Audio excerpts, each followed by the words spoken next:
Um, so this is the second of 5 talks in which I'm going to start off by riffing, as it were, to use the musical term, on Lama Zopa's book, How to Make Life Meaningful.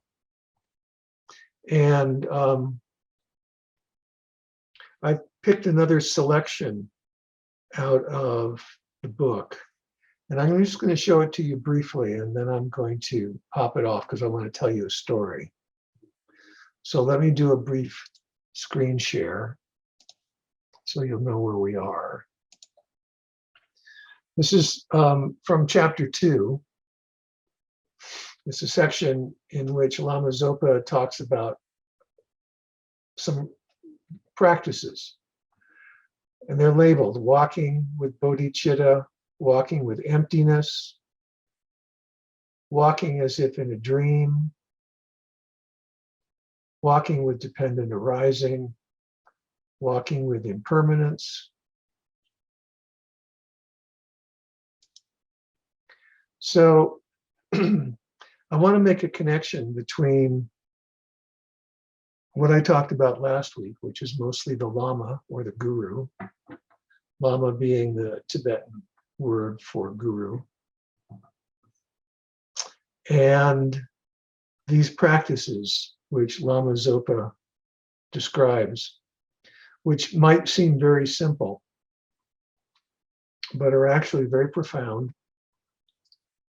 and they're very effective. So I'm going to recommend them to you. And I'm not only going to recommend them to you, but I'm going to give you homework. So you're going to have an assignment to do something with these practices. And then we'll reconvene in a week and talk about what we've learned from doing these practices. Because my whole intention with this series of talks is to connect practice, experience, share stories, in particular share stories about my experience to illuminate these practices, and to move forward in our relationship with the Dharma in that way, rather than keeping things abstract. It's very easy for a teacher such as myself to just sort of prepare a bunch of notes and say, okay, this is what I want to talk to you about. But after teaching for 40 years, you can't imagine how unbelievably boring it is to do something like that. What's interesting is to bring things to life by sharing experience. So I'm going to be very straightforward in sharing my experience, but I hope through the homework you'll bring your experience, and that we'll share it, and that we'll learn from each other's experience. And I would like to do that as much as possible in this series of talks on these different books by the Heart Lamas, Lama Zopa, Lama Yeshe, His Holiness the Dalai Lama. I've been fortunate to meet all of these lamas, and I think that they would concur in everything that I'm saying, that it's not enough just to think about the Dharma, that the philosophy is good, but putting things in practice is what's important. As a matter of fact, I've heard His Holiness say this. Of course, last time I heard him say this, he said it to a fairly intellectual academic crowd, and he went so far as to say, just thinking about it is close to useless. You have to turn your thoughts into transforming experiences. So I want to share something that was a transforming experience for me in relationship to these particular kinds of teachings that Lama Zopa Rinpoche talks about. And it has to do with the experience of study with a very competent teacher and study with a realized teacher. So let me be more specific about this. I was telling Lewis that at a certain point in my life, I was living in the Connecticut River Valley in the winter of 1983-84. I was living in Amherst, Massachusetts. I was teaching at the University of Massachusetts part-time, and I was working at Amherst College part-time as an administrator. This is not terribly relevant in itself, but what's relevant is that Robert Thurman, the great translator, scholar Robert Thurman, was at Amherst at that time. It was before he moved to Columbia. And a great Lama by the name of Tara Tulku, who I've mentioned before, was a visiting professor at Amherst. Amherst had lots of money, and it could do things like have visiting professors. And the religious studies department had a grant to bring visiting professors to the college. And in sequence, each of the professors there nominated someone to come to the college. And Bob nominated Tara Tulku to come to the college. At that time, he was the retired abbot of Gyuto Tantric College, which means he was a very advanced practitioner. He'd had a Geshe degree. I trained completely in Tibet, went through the entire curriculum of Gyuto, one of the two great tantric colleges, and then went through the ranks of officials at Gyuto to the point of being an abbot, and then retired. And he was given various traveling gigs by the Dalai Lama as a result. One of which was he was told he was going to go to Amherst College because Bob wanted to study with him. And I had the remarkable good fortune to just happen to be in the same place at the same time. So I got to study with him also. So the previous 2 summers, I've been in Dharamsala. I've been doing some translating work with Geshe Sonam Rinchen at the Library of Tibetan Works and Archives. And Gen Sonam Rinchen was a great scholar, and he taught me a lot about Nagarjuna and Madhyamaka. He was basically my teacher for that. He taught me an immense amount, and we worked on this translation together.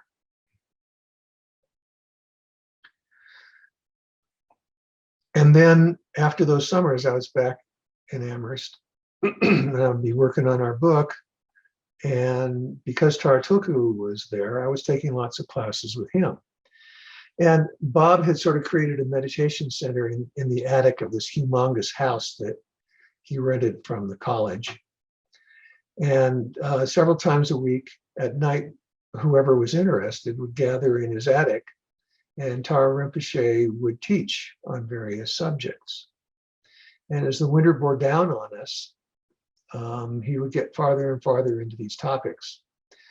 So one night, he was working through the topic of dependent origination, praticya samutpada in Sanskrit. Dependent origination is the flip side of emptiness. I'm going to assume that what I'm saying here is somewhat known to everyone who's attending. The basic idea, in simplest sense, is that nothing exists on its own.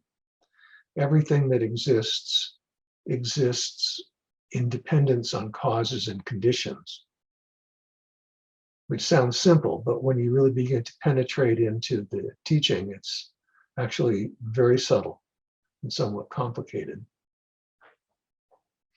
And the consequence of understanding through experience, whether it's intellectual experience or direct perception, the consequences of that understanding are a realization of what's called emptiness, shunyata.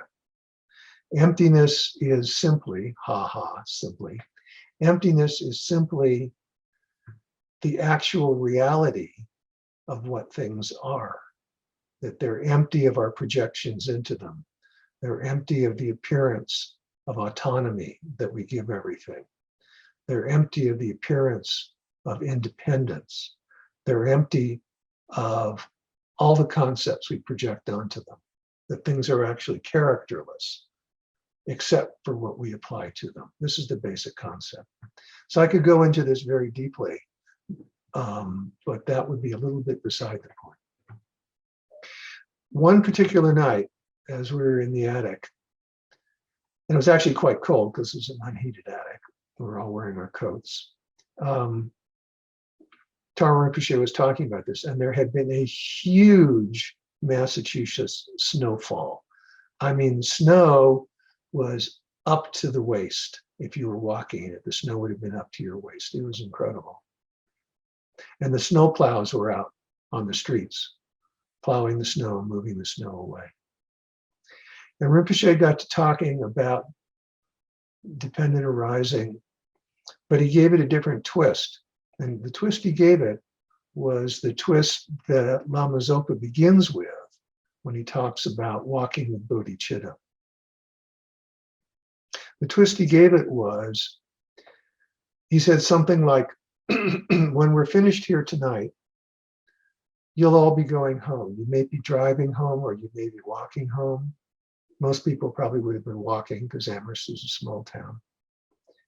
He said, and the reason you're even going to be able to get home in all this deep snow is because of the kindness of the men who are out late in this nasty weather, plowing the streets for you so you can get home. It's entirely due to their kindness that you're going to be able to get home. And something hit me really deeply in what he said about the way in which everything depends on everything else. In this case, how I was depending upon the actions of these people driving the snowplows to get home. Now, I'd been studying Madhyamaka again, Sonam Rinchen, as I said, and I studied Madhyamaka long before that also. And theoretically, I knew something about it. When I say theoretically, I knew something about it because I knew something about it theoretically. But what happened by my being in the presence of this great Lama was my theoretical knowledge shifted to something much more concrete, more practical, more real. I got on some deep level how we are all dependent on each other in the most profoundly fundamental ways, which we spend our lives working to ignore.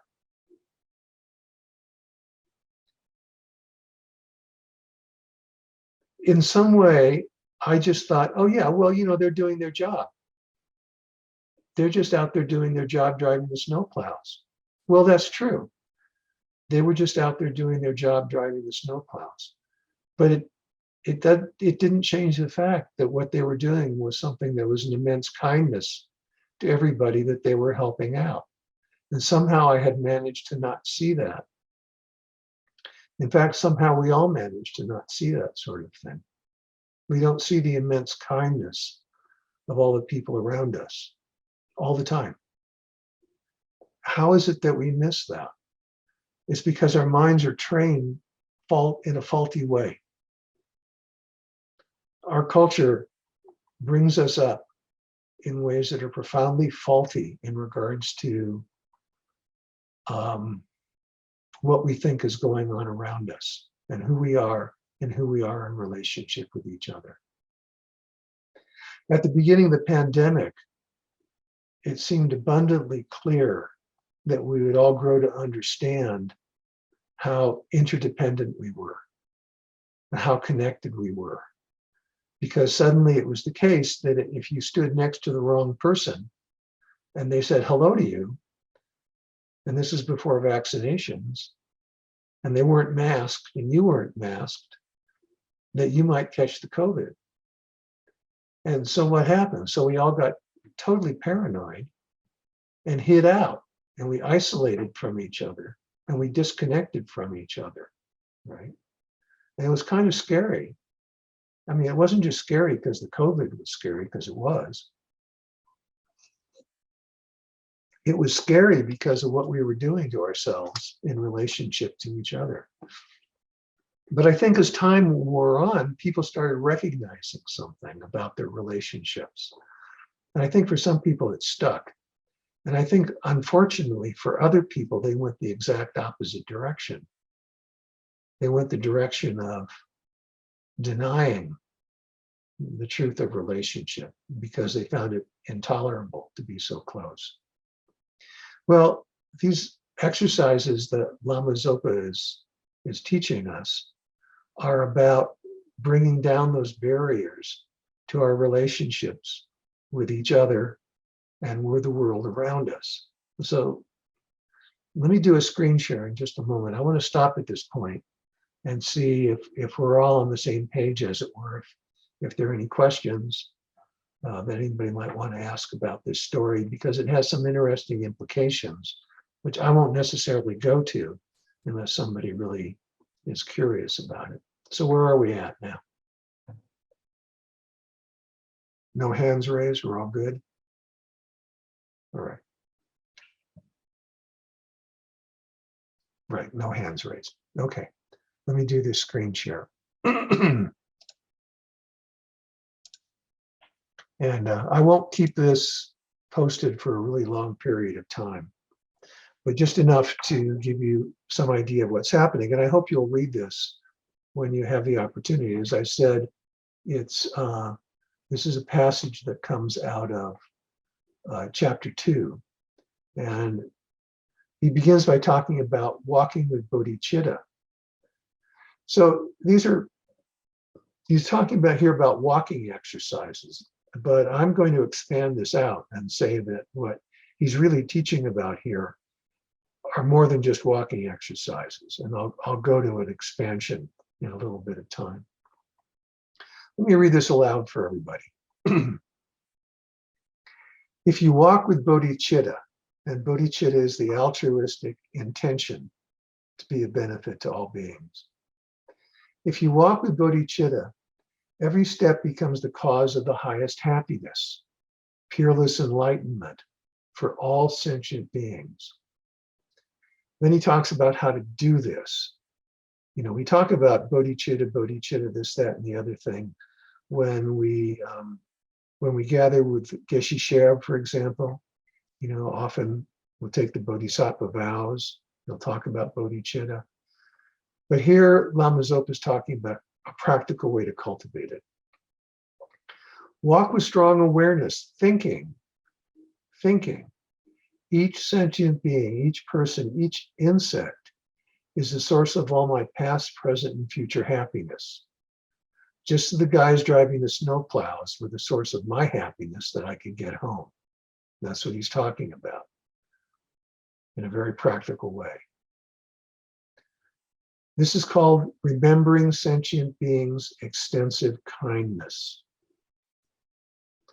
Reflecting on the 4 ways that all sentient beings have been kind to you as a mother, giving you your precious human body, protecting you from harm, providing you with enjoyments, and making sure that you receive a good education is called awareness of their numberless kindnesses.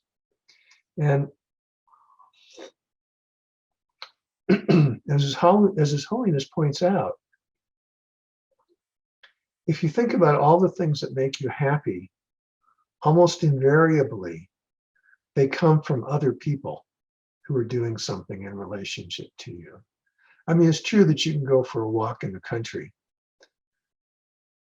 on a beautiful day when the sun is shining and say, no, it's nature that's making me happy. That's true, but you're probably walking on a path that somebody cut into the forest so that you could walk and be happy in this way. And that was someone's kindness that was involved. Or you got there through someone's kindness. So we can trace these things out.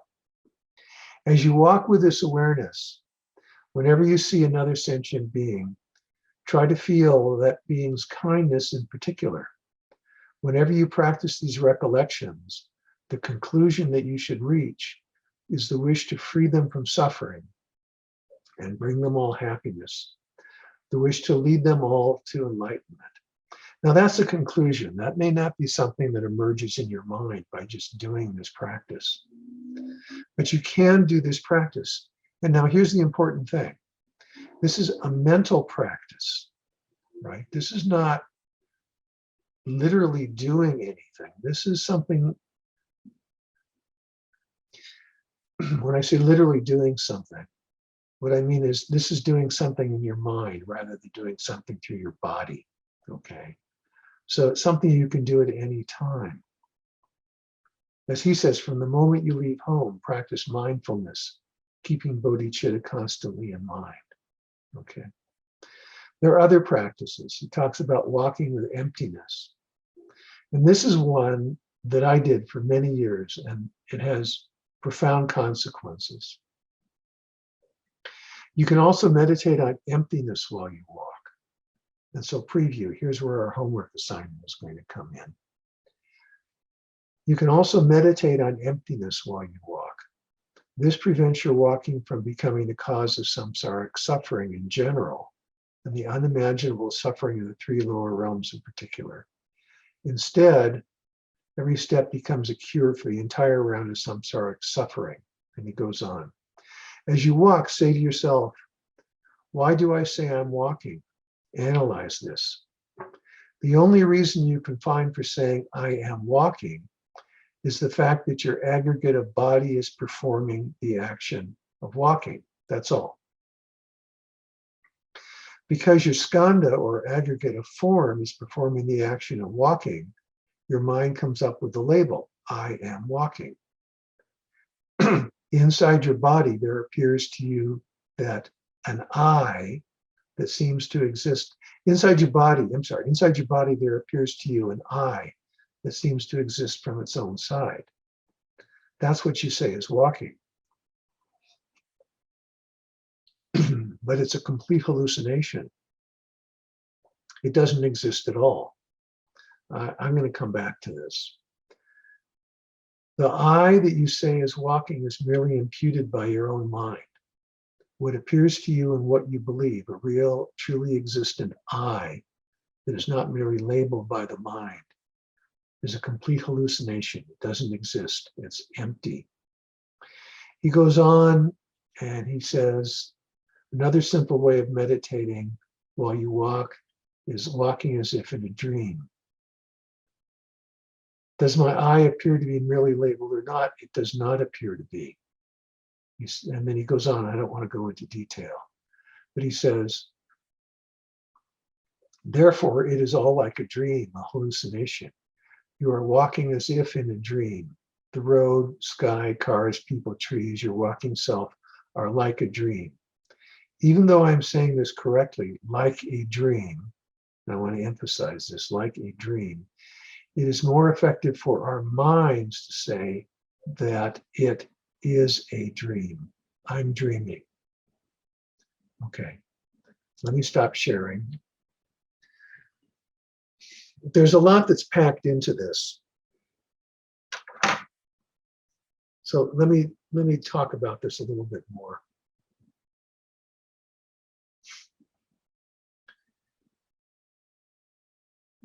One of the things that most Americans tend to think about meditation is that meditation is just somehow getting calm, sitting still and calming your mind. But if you're familiar with the Tibetan tradition of Buddhism, you know that there's an explicit counterpoint to that, which is that there are different kinds of meditation. In the first place, what we call meditation in Tibetan is called gom. Like a gompa is the place where you go to do meditation.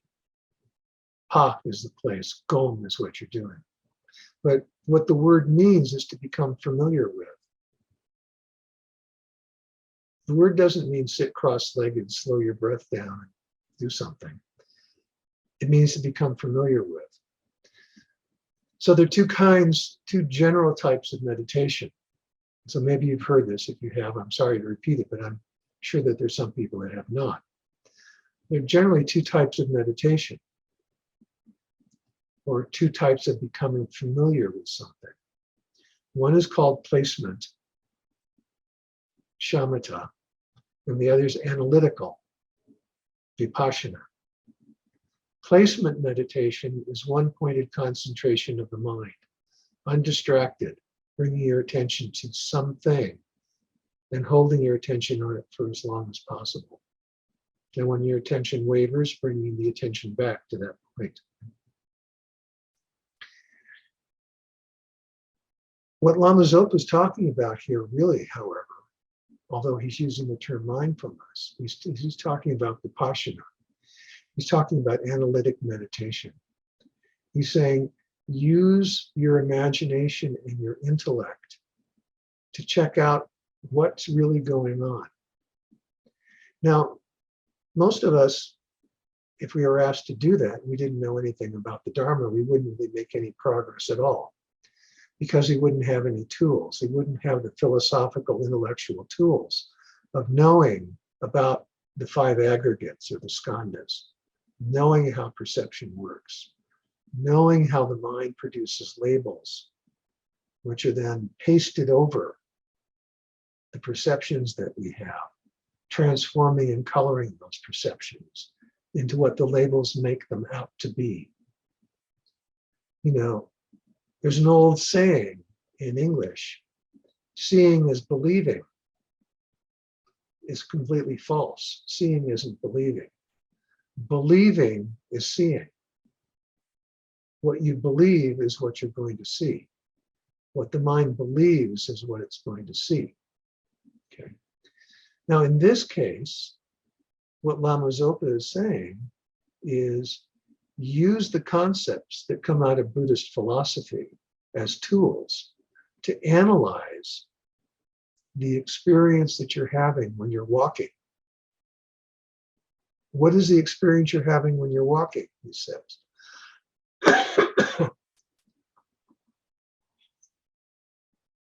Well, you feel like there's an I that's walking. Okay, where is that I? It seems to be inside your body. Really? Can you find an I inside your body? And I don't mean these. I mean a subjective I inside your body. If you go looking for it while you're walking and you look deeply enough, you'll probably trip and fall over because you're never going to find it. You're going to get lost looking for it. What you'll find is the idea of an I, but you won't find a little homunculus, a little person inside of you that's you. And you'll find that that idea of I is being layered over or projected on to the body that's doing the walking. And you'll have the idea, I am walking. But actually, if you look closely, what's happening is there's a body walking down the street. And there's this idea of I. So these are the tools that you can bring to bear on the process of walking. This is what he's talking about.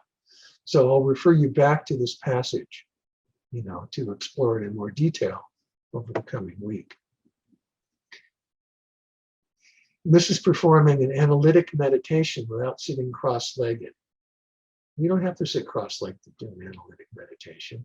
You can be driving your car and doing an analytic meditation. Actually, better if you're a passenger in the car and somebody else is driving, because it's too easy to get, it's too easy to get lost in the analysis, but that's for me, could be dangerous.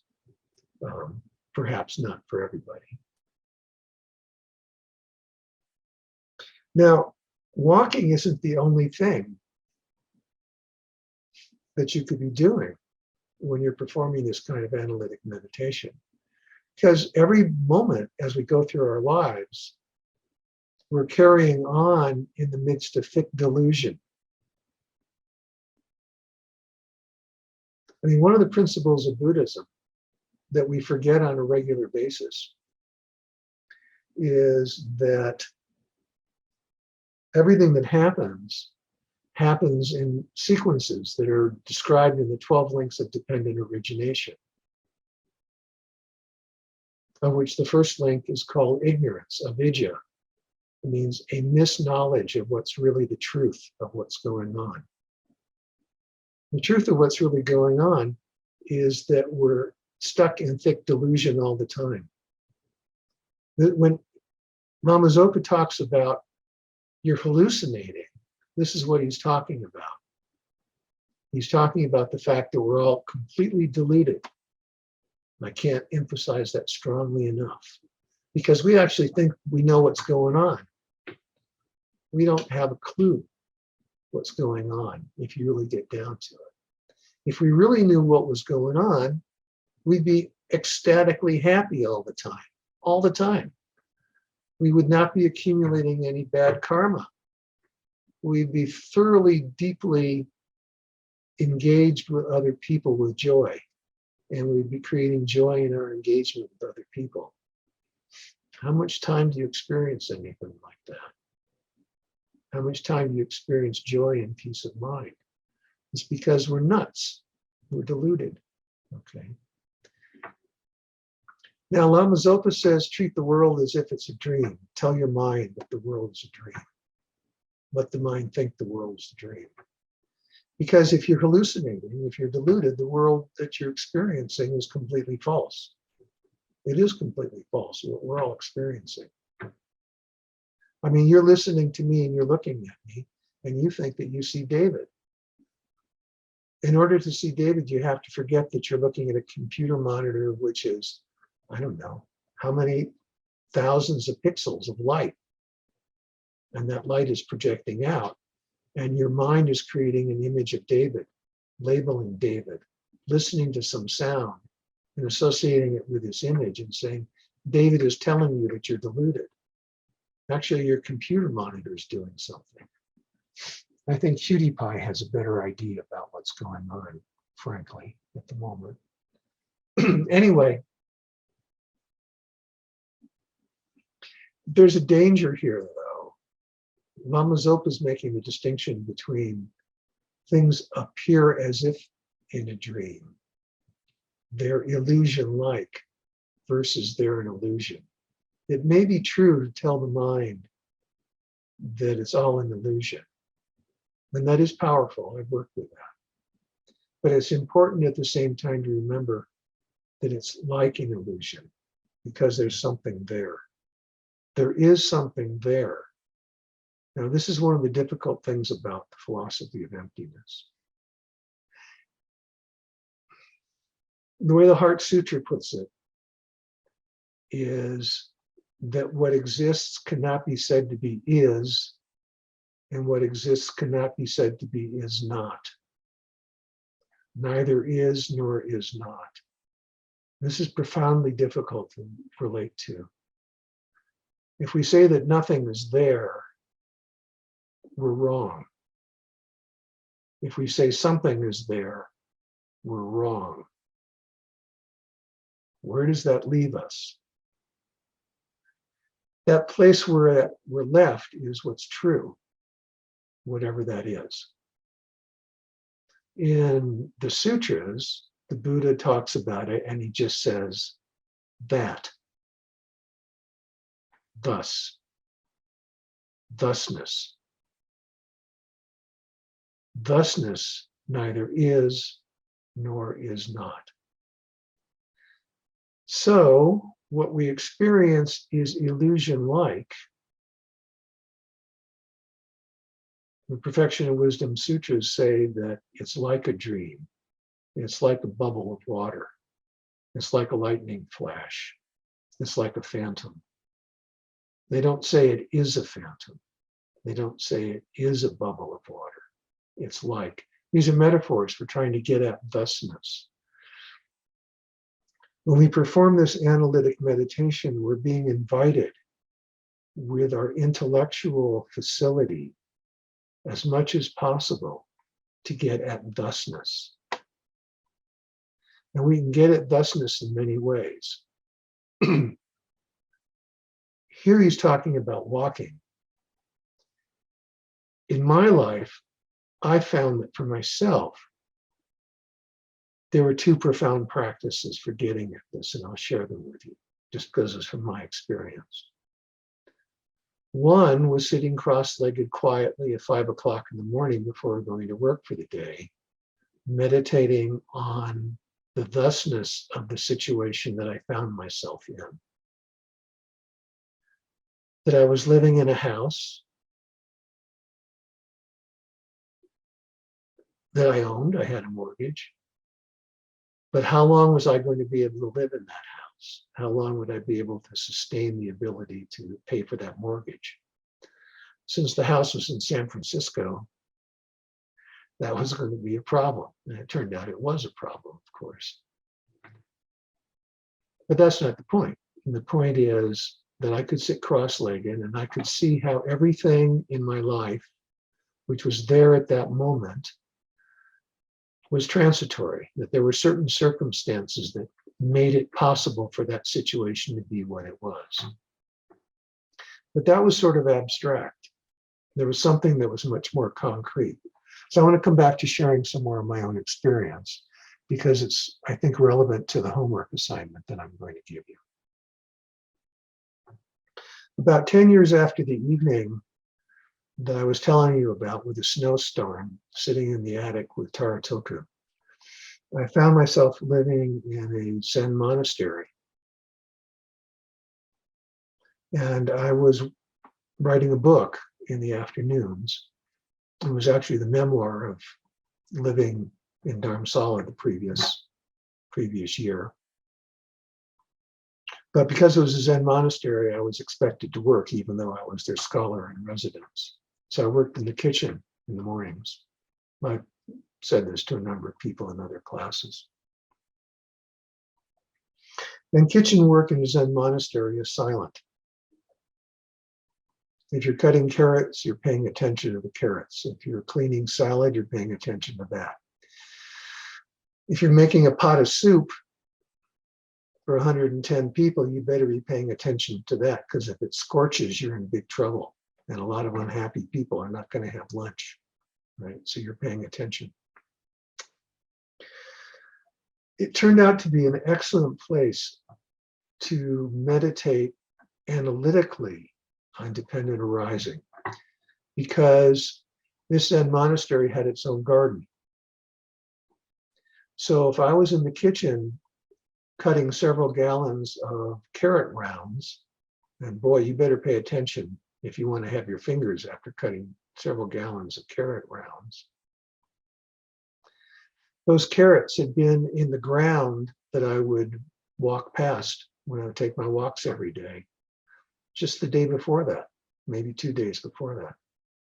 So I could look at the carrots and I could think, oh, these are carrots here in front of me. But if I thought, these are not just carrots here in front of me, but these carrots are in front of me because somebody I know harvested them out of the ground and brought them from the garden to the cooler. And somebody I know watered them. And somebody I know fed them compost. And the sun that I knew in that location and the rain that I knew in that location irrigated and warmed and nurtured those carrots. Then things changed. So this was my experience. Now, I'm not sharing this experience because somehow I'm a big deal and I had some great realization.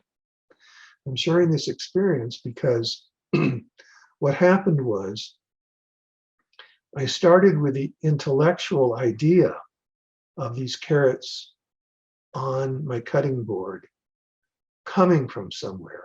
In a sense, technical term is arising independence, that they came from somewhere to the cutting board. That's the relationship of cause and effect.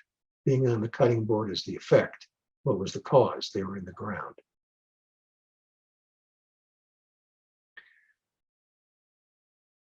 If I let myself really pay attention to the nature of the carrots, maybe because I was in a Zen situation, they encouraged that. But if I really paid attention to the carrots, well, I thought about intellectually, how did they get here?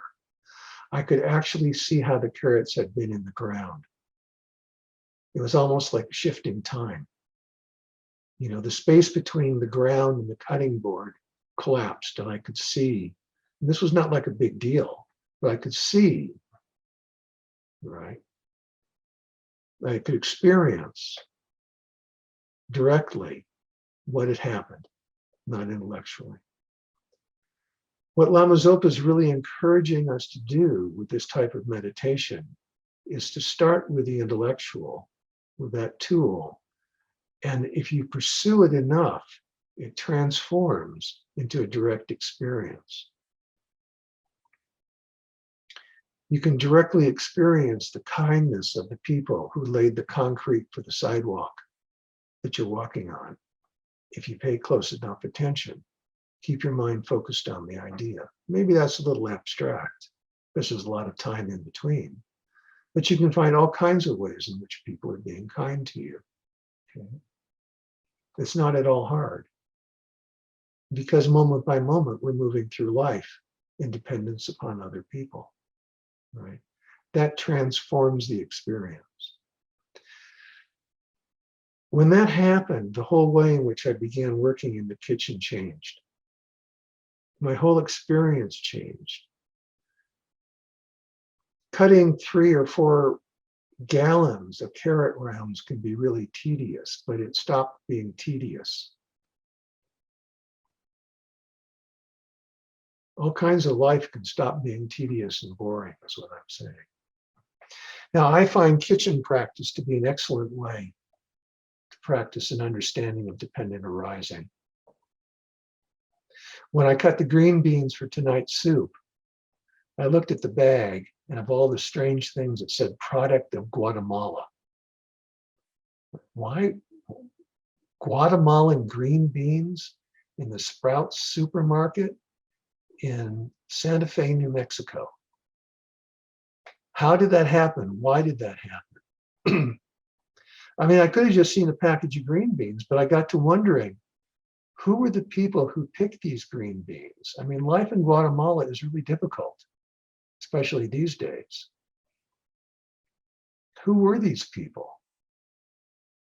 Did they think about this rich Anglo who was going to be eating their green beans? They may have, I don't know, right? I mean, I don't consider myself rich, but by comparison to these folks, I'm rich, right? What were they thinking? Well, I know what I was thinking, right? You could think that way about all the vegetables that went into the soup that Kay and I had for dinner. And this is a very profound practice because it connects us unbelievably to the world around us. And if you pursue it, it's without end. Because of course, it wasn't just some farmer in Guatemala who was growing and picking green beans, right? There was a trucker involved who brought the green beans. There was an accountant at Sprouts who was determining what was going to go where. There were folks stocking the shelves. There was the checkout lady who rang up my purchase, right? The green beans went in my car. There's the mechanic who keeps my car running. The gas station attendants who keep the gas flowing that goes in my car. It's endless. It goes on and on and on. These are profound meditations about the way in which we connect when we let our minds go there. Okay, there's something else that happened in the kitchen in this Zen monastery.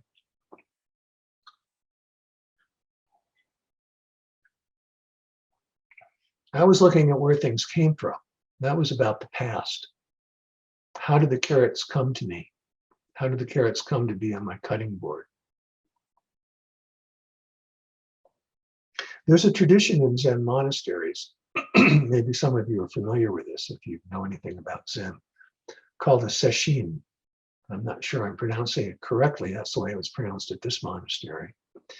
The sesshin is the community gets together, they go into the Zendo, place for practicing Zen, which is sitting meditation, which is like the Gompa for the Tibetans.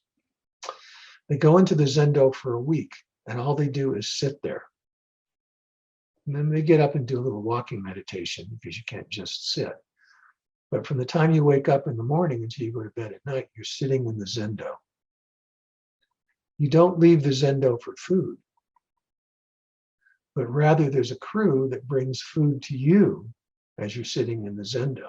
And then there's a special way to eat also. It's all very ritualized, very formalized. Well, because I was on the kitchen crew, when it came time for the sesshin, what would have been my first sesshin, they said, no, we need you in the kitchen because somebody's got to cook the food that's going to feed everybody. I actually considered myself lucky because I figured my knees and my back are never going to survive a sesshin. I mean, even back then I was kind of an old dude. Now it'd kill me, right? I thought, oh, good. I'm stuck in the kitchen. Poor me. Goody, goody. All right. So we prepared the meals, and there was a crew of people that would then take the food into the zendo.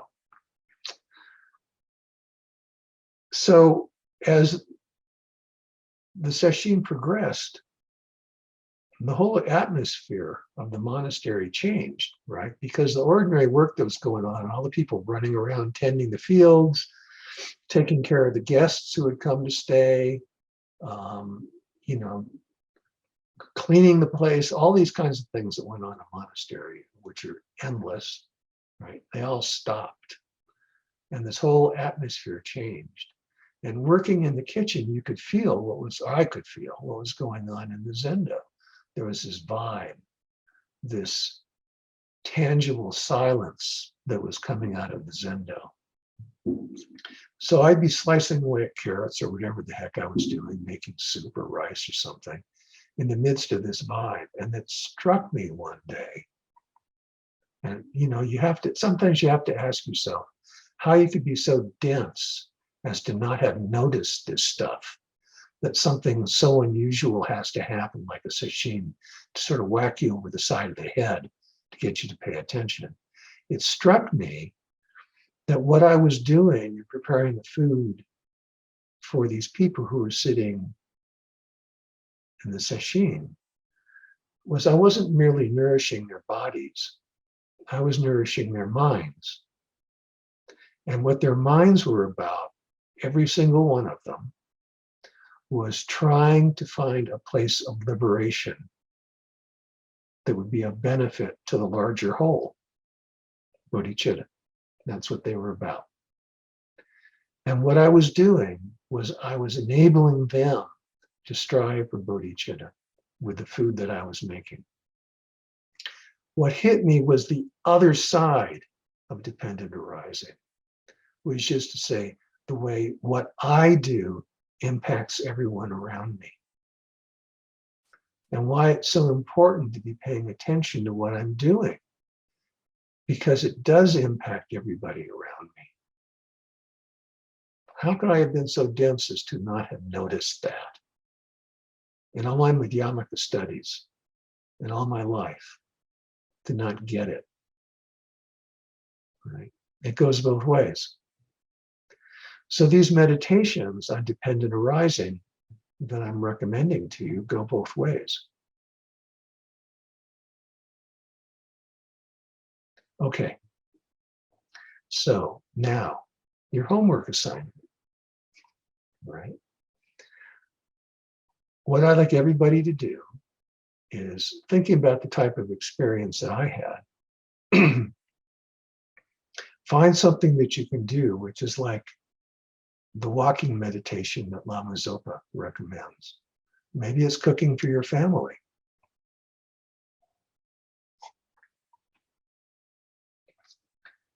Maybe it's being friendly to the people that you meet when you're grocery shopping. I mean, I don't know what it is that you might want to choose to do. If you have a job, you're working in a complex environment, which may offer some opportunities.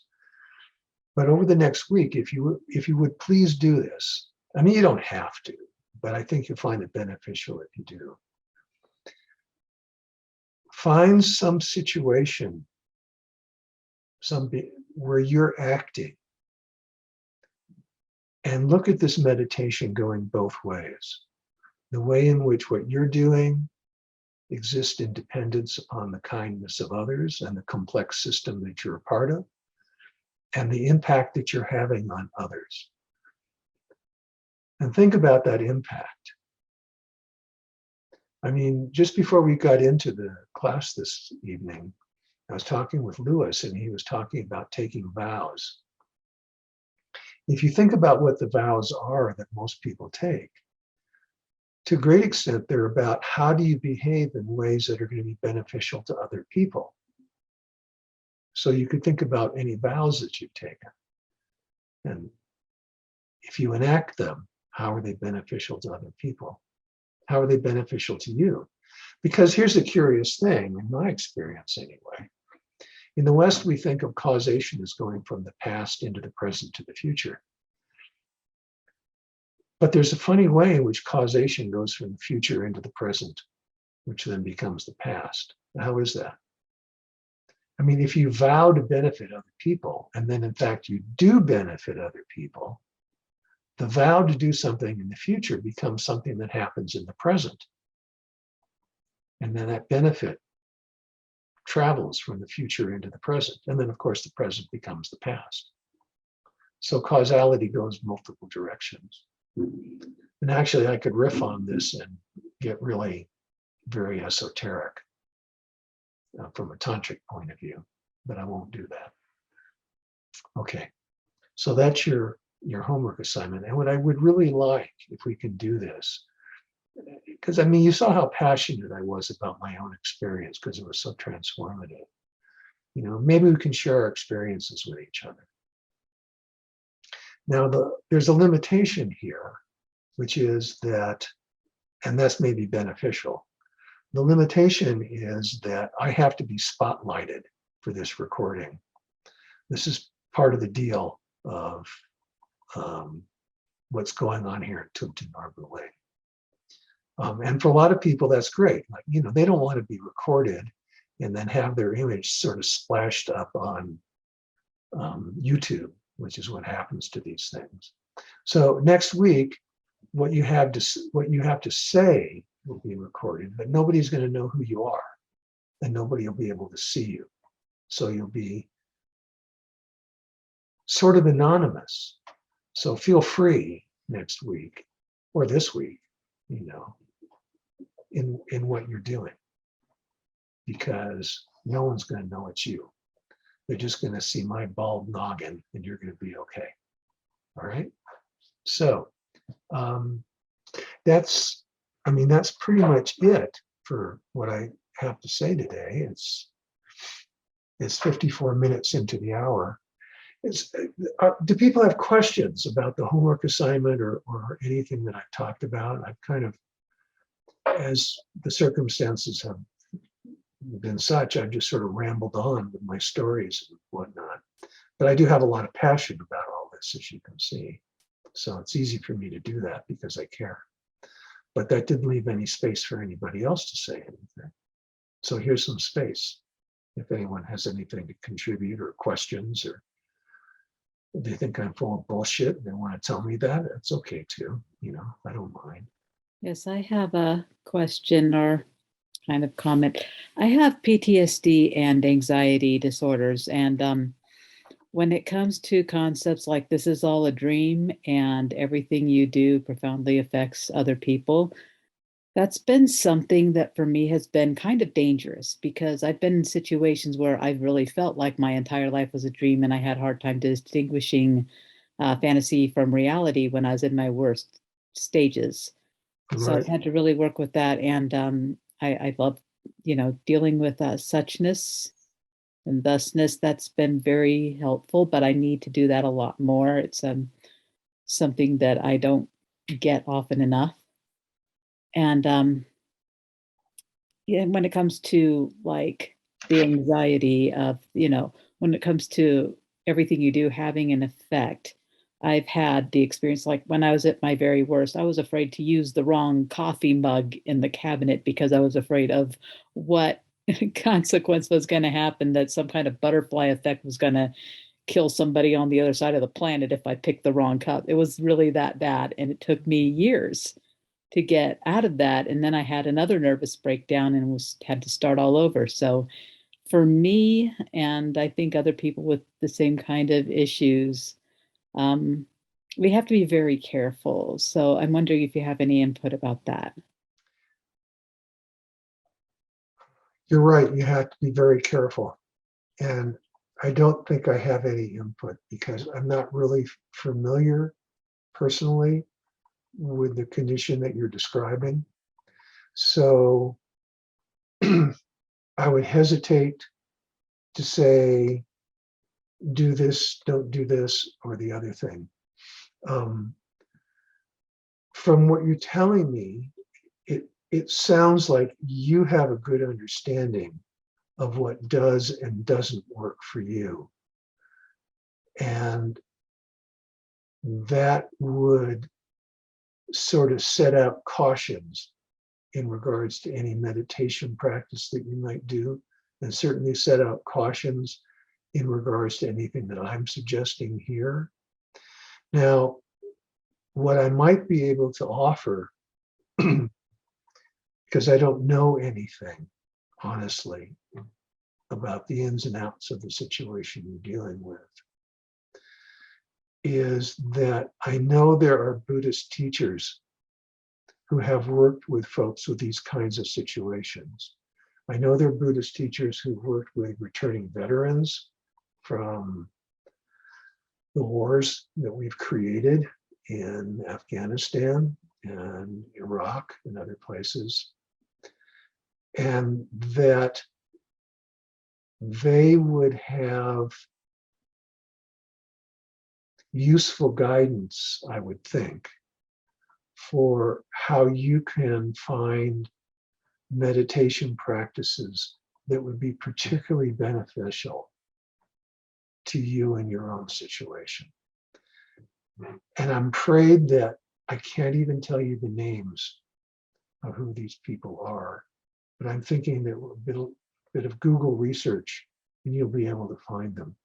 Because I've run across them, and I've run across the fact that they're doing this kind of work.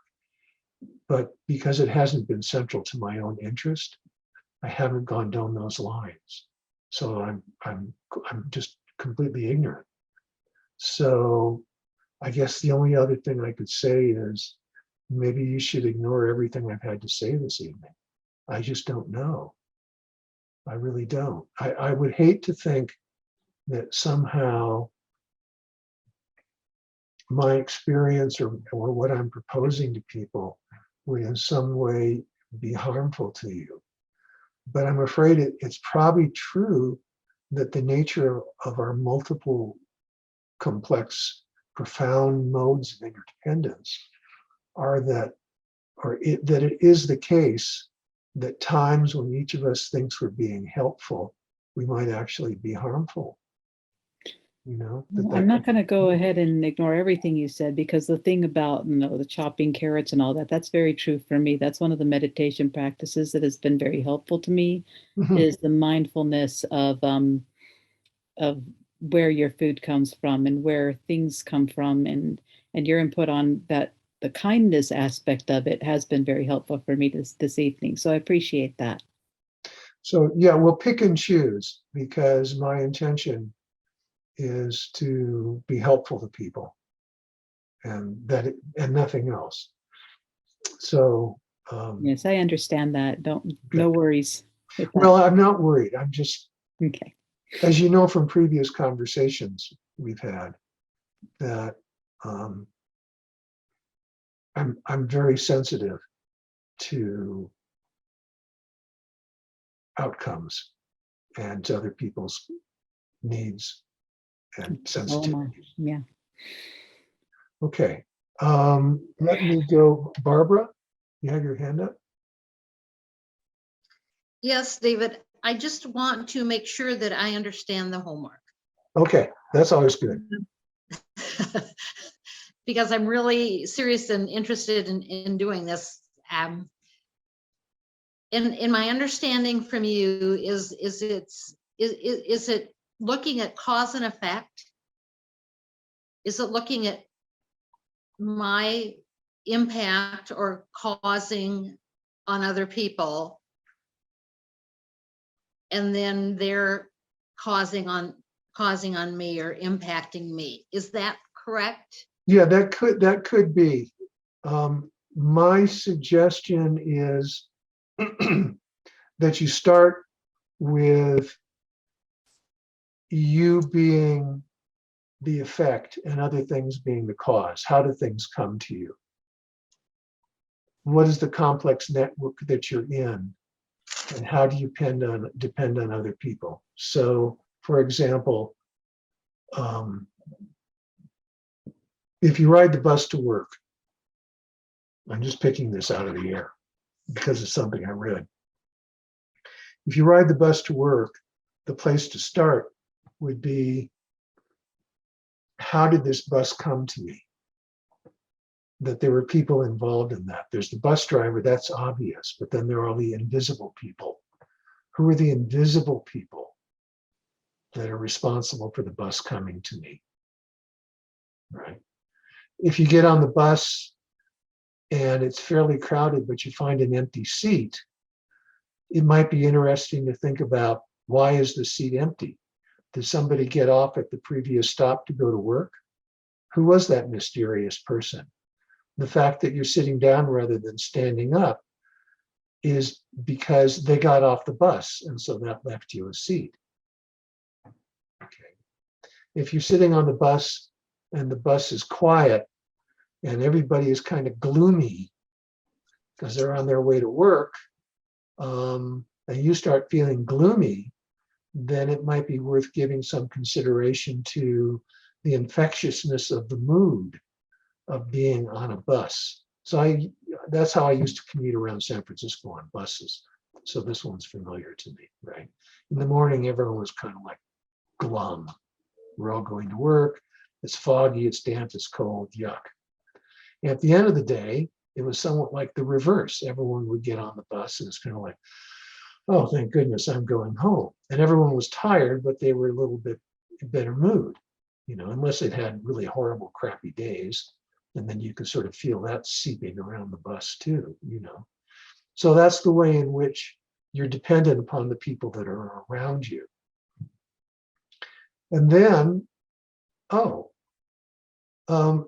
what if I was to be kind of more cheerful? What impact would that have on the people around me on the bus? And when I get up and I leave the bus and here's this empty seat, I wonder who's going to get into this space and sit down and not have to stand up for the rest of their bus ride, right? It's easier to start with what's coming to you and then to think about the impact you're having on others. So that would be my recommendation. Is that helpful? Very helpful. Thank you. Yeah. So, and you can find anything like that. I mean, I happen to like this in the kitchen. Obviously, now I'm thinking about bus rides, but Lama Zopa talks about walking. You can do this sort of thing when you're out walking. Grocery shopping, that's a great one. Wow, grocery shopping. Why am I into food so much? That's always interesting to me. Et cetera, et cetera. But, find a something and sort of explore it over the next week. And then we'll come and share. And look at what your reactions are. What insights do you have or not have? And what would you like to know more about? Because we can pursue this a bit, right? Because we're just sort of scratching the surface here. Okay, Mary Camille. David, thank you. I love this class, and you're a great storyteller. I get these great visuals when you're telling and describing your experiences. Great. But I have to make sure I didn't miss something from the attic and the snow meditation to then being in San Francisco 2 years later. Was that about the future or the connection with the meditation, or what did I miss? You didn't miss anything. I was just telling several different stories, and the place that they were connected was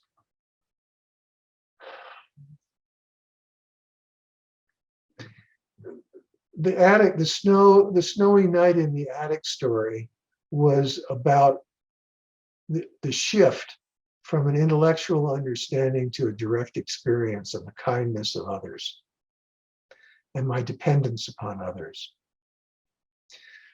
And the kitchen Zen monastery story was a recognition of the way in which my behaviors, on the one hand, it was two-sided. One side was a shift from kind of an intellectual understanding of the way in which things came to me to a direct experience of it.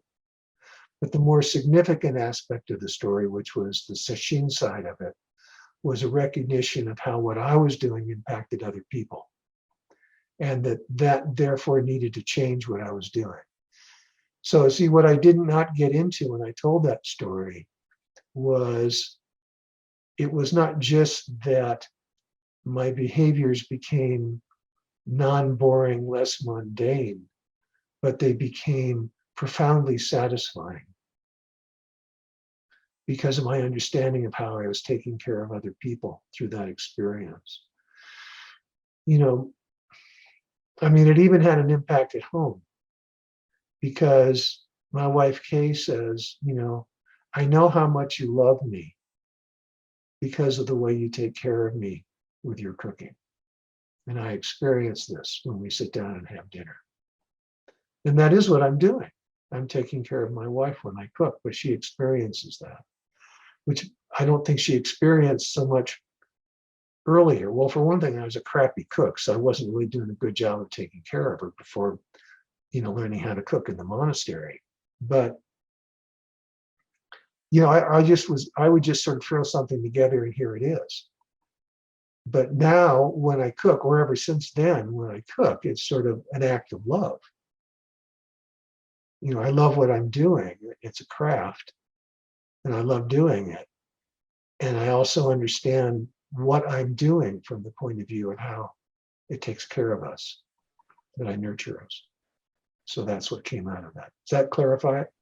Yeah, it was just really fabulous too, the way you described the carrot rounds Oh, to the composting. I mean, it was such a good visualization, like your cadence, the way you told the story, David.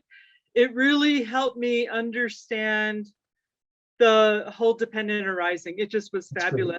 great. And That's- so thank you. And I used to prep at a bakery 5 gallons worth of fruit for the fruit salad. Well, you understand completely. You understand completely. I mean, my horror was if I didn't pay attention, you know, this finger would be a stand-in for a carrot, right? How horrible would that be? Well, I still, you know, here they are. They're all still there. Yep. Okay.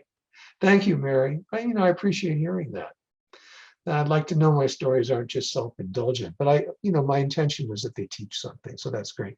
I can still see the carrot rounds and the gallons of carrot rounds. Okay. So Ida or Ada? Aida. The name is Aida. Aida. Okay. You mentioned something very important, that causality goes in multiple directions, you know, from past to present to future. But as you mentioned, from future, present to past. Can you elaborate a little bit on that? I feel that I missed something really important here. Okay. Let's see the best way that I can do this.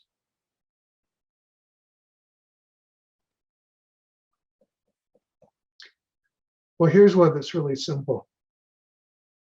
I'm a person that worries. So I worry about things that are going to happen in the future. You know, I have some health issues which are fairly significant. I'm having problems with my heart. That's pretty significant. And so when I first learned about this stuff, I worried about what does this mean for my health. And I was told I needed to have an operation. And it was described to me in great detail, or one of two operations. They're both described to me in great detail. So off in the future, we're going to need to do this, or we're going to need to do that. And if we don't do either, you're going to be dead. So of course, we're going to do one or the other. It's pretty straightforward. Well, so then my mind obsessed upon that thing that happening out in the future. And what it did was it drove my blood pressure up in the present to dangerous stroke-inducing levels. right? So that was the way in which my fantasies about the future had an impact on the present. Now, there is a question. Now this gets even, so that one's not too hard to understand, okay? That's just, I picked my own experience to illustrate it. So just in case you guys, thought that I really knew anything about being a great Buddhist practitioner, that story should sort of erase that notion from your mind immediately.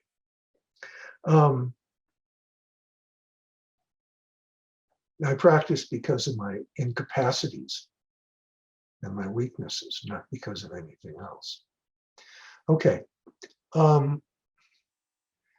So there is a question about whether the future literally can cause events in the present. And that can be addressed several different ways. Nagarjuna addresses it in one way.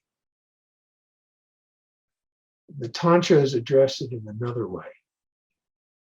I'm going to go the Nagarjuna route. And I hope this doesn't get too difficult. I'll try and make it as simple as possible. He talks a lot about time. So Nagarjuna is the greatest philosopher of all Buddhist philosophers. He's the chief philosopher. He talked a lot about time. So you find it in the records of what he taught about time. When he talks about time, he talks about the three moments of time: past, present, and future. We all know the three moments of time. But he starts asking some really difficult questions.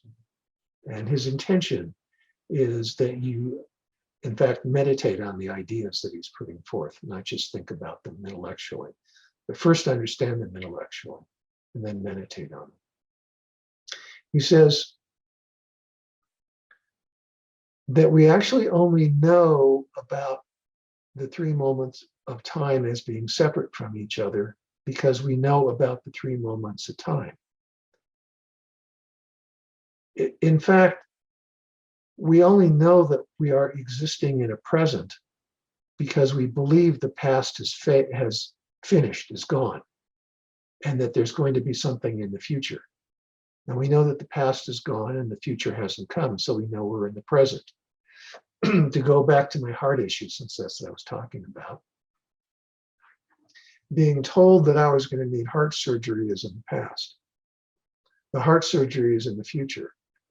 My being concerned about it and having high blood pressure is in the present.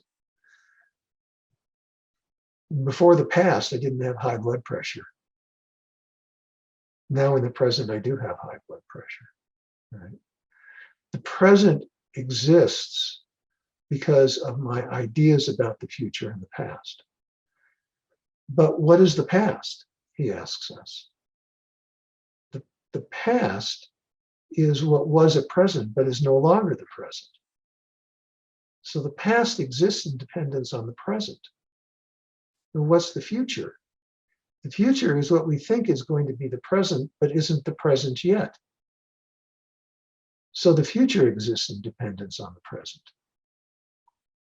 But we only know it's present. We only have an idea of a present moment because it's not the past or the future. Now, it's completely convoluted, but the point he's trying to make is that all three moments of time depend on each other. Now, he goes farther than that, and he says because they depend on each other, you can't actually find them independently. And if you look really closely, you not only can't find them independently, you can't find them at all. You can't find a past. You can find a memory, but you can't find a past. You can find an anticipation or a fear, but you can't find a future. Nobody has ever experienced the future. They've only experienced the present. And yet, as he says, you only know it's the present because you have this fantasy that it's not the future or the past. Cats don't know they're in the present. Dogs don't know they're in the present. They just are. They have no concept of present. They have no concept of present moment. They just are. Well, I'm going to make that assumption. Okay. Maybe babies are a different option. But you get the point. You get the argument that he's making. So that's the argument for how they depend on each other. And if they depend on each other, they also cause each other. Because dependence is starting with the result and then looking at the cause. But it's no different than cause and effect. It's just looking from the other side. So from that point of view, that's how we could say things in the future are causing things in the present. Now, there's other kinds of analyses and approaches that can be taken, but they get downright metaphysical. This one is good enough because if you really pursue it seriously, it opens up a whole other kind of understanding of the meaning of emptiness. And you can have the experience of time beginning to evaporate. I don't know how else to phrase it. I mean, I have had that experience of time evaporating as a result of intensive practice of this analysis. I think that's the best that I can do. Is it good enough? You disappeared. You disappeared. You're not here. You're not in the present. I disappeared and came back. I'm here now. Thank you. Thank you. Okay. All right. If there are no more questions, it's 19 after. Are there more questions, or shall we sort of wrap this up? Okay. All right. Well, once again, thank you for coming. The only reason I get to do this, which I do enjoy doing, is because you're here with me, so that I get to do this. So my being a teacher is dependent upon your being here. So I'm grateful. I thank you for that. And I look forward to our sharing next week what we've learned together. And I'll be here then. I hope I see you then. Okay. Have a really wonderful week. Bye-bye.